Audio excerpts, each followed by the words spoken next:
আচ্ছা, তুমি ইন্টারভিউ দিতে আইছো, তা বলো তোমার নাম কি? আমার নাম হাবা। ওরে শালো, তুমি পেদানি খাপ। কি বললেন স্যার, কি বললেন স্যার? না না, কিছু না কিছু না। আচ্ছা সে যাই হোক, তুমি বলো তো একটা প্লেনে 50টা ইট আছে, একটা ইট ফেলি দিলি কটা ইট থাকে? এটা তো সোজা, 49টা। আচ্ছা এবার বলো একটা ফ্রিজে হাতি রাখার 3টি স্টেপ কি কি? ফ্রিজটা খুলুন, হাতিটা ঢোকান, এরপর ফ্রিজের দরজা বন্ধ করে দিন। আচ্ছা এবার বলো একটা ফ্রিজে একটা হরিণ রাখার 4টি স্টেপ কি কি? ফ্রিজটা খুলুন, হাতিটা বের করুন, হরিণটা ঢোকান, এরপর ফ্রিজের দরজা বন্ধ করে দিন।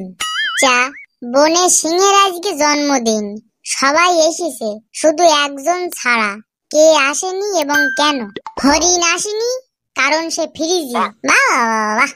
আচ্ছা এবার বলো এক বৃদ্ধা কুমির ভর্তি একটা খাল পার হলো কোনো ক্ষতি ছাড়াই, কিভাবে? কারণ সব কুমির সিংহের জন্মদিনে গিয়েছে।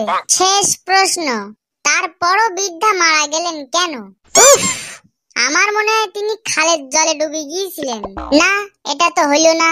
প্লেন থেকে যে ইটটা পড়ে গিয়েছিল সেটা তার মাথার উপরে পড়িল।